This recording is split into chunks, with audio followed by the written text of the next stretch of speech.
कान में। भाग 1।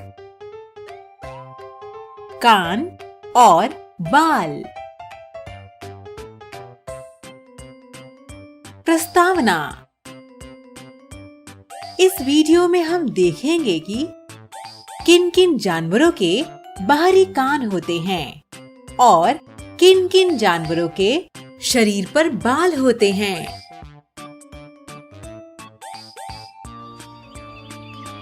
जिया आज अपने नाना जी और बोबो के साथ चिड़ियाघर घूमने आई है। जिया और बोबो दोनों पहली बार चिड़ियाघर देखने आए हैं। आज हम बहुत सारे जानवर देखने वाले हैं बोबो। तुम कभी चिड़ियाघर गए हो? कहाँ? वहाँ पर कौन से जानवर देखे थे? जिया सबसे पहले हाथी के पास जाती है।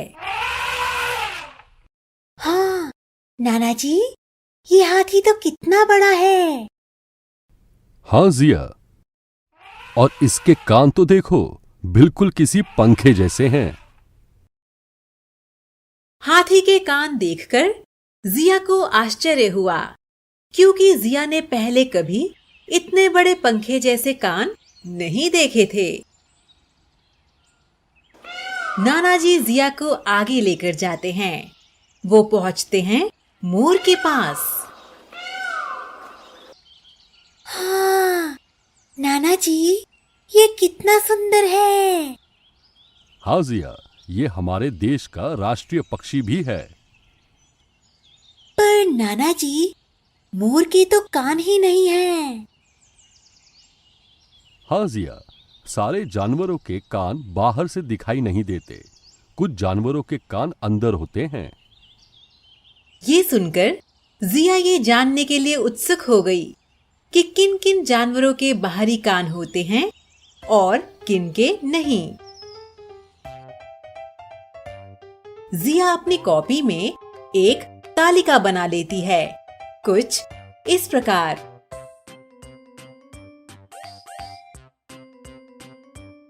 हाथी के बाहरी कान होते हैं, इसलिए उसने हाथी को रखा इस तरफ। मोर के बाहरी कान नहीं होते हैं, इसलिए उसने मोर को रखा दूसरी तरफ। चलो बोबो, बाकी जानवरों को देखते हैं। मोर के बाद जिया सांप को देखने जाती है। इसके तो बाहरी कान नहीं है, पर जीभ जरूर दिखाई देती है। सांप के बाद जिया भालू के पिंजरे के पास जाती है। बोबो देखो, इसके शरीर पर कितने लंबे बाल हैं। इसके कान तो दिख रहे हैं। भालू के बाद जिया जाती है चिंपांजी के पास। ये तो हमारी तरह 2 पैरों पर चलता है और इसके कान भी बाहर हैं।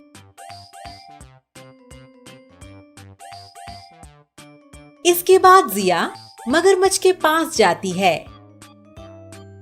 हाँ, देखो बोबो, इसका मुंह कितना बड़ा है, पर इसके तो बाहरी कान नहीं है।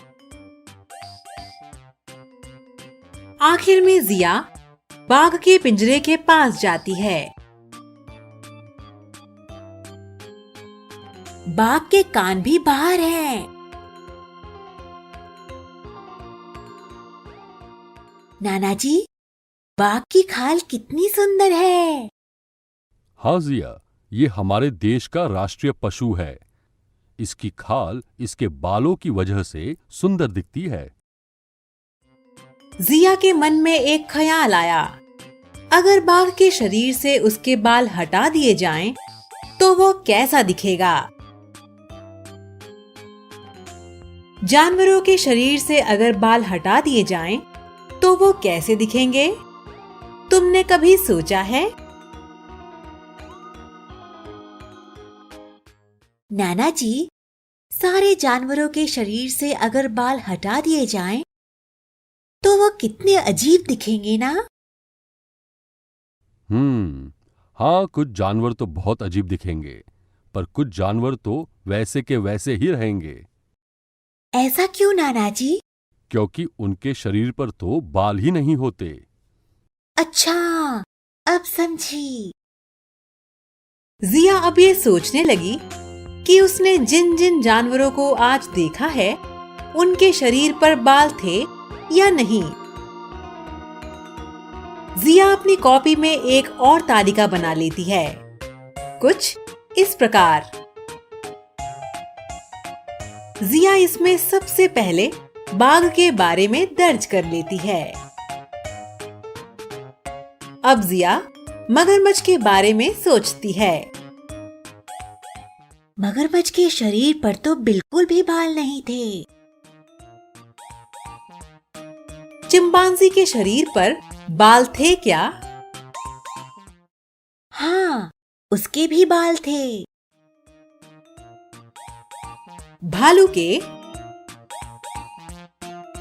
हाँ, भालू के तो सबसे ज्यादा बाल थे। और सांप के? सांप के शरीर पर तो बिल्कुल भी बाल नहीं थे। अब मोर की बारी। पक्षियों के बाल होते हैं क्या? मोर के शरीर पर बाल तो नहीं थे, पर पंख जरूर थे।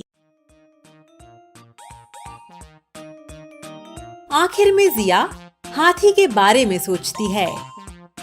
हाथी के शरीर पर बाल थे या नहीं, ये उसे याद नहीं आ रहा था। नाना जी, क्या उस हाथी के शरीर पर बाल थे? हाँ जिया, हाथी के शरीर पर बाल तो होते हैं। उनके बाल छोटे छोटे होते हैं, इसलिए शायद तुम्हें दूर से दिखाई नहीं दिए। जिया इसे अपनी तालिका में दर्ज कर लेती है। इतने में जिया को बोबो की आवाज सुनाई देती है। क्या हुआ बोबो? तुम्हें भूख लगी है? नाना जी, चलिए कहीं खाने चलते हैं। यहाँ चिड़ियाघर के अंदर ही एक रेस्टोरेंट है, वहां चलते हैं। तीनों रेस्टोरेंट की ओर चलने लगते हैं। जिया अपनी दोनों तालिकाओं को मिलाकर देखती है। जिया के साथ साथ तुम भी देखो।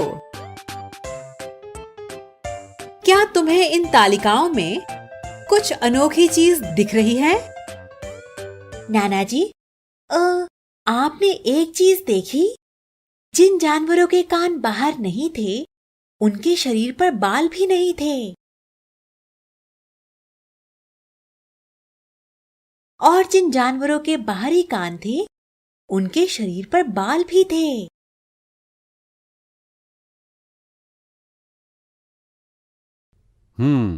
ये तुमने एक अच्छी चीज पकड़ी जिया। वो देखिए नाना जी, रेस्टोरेंट आ गया। जिया, बोबो और नाना जी कुछ खाने के लिए रेस्टोरेंट के अंदर जाते हैं। वहां क्या हुआ, ये हम देखेंगे अगले वीडियो में।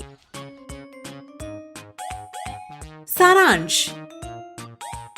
इस वीडियो में हमने देखा कि किन किन जानवरों के बाहरी कान होते हैं और किन किन जानवरों के शरीर पर बाल होते हैं। अगले वीडियो में हम देखेंगे कि कौन से जानवर अंडे देते हैं और कौन से जानवर बच्चे देते हैं।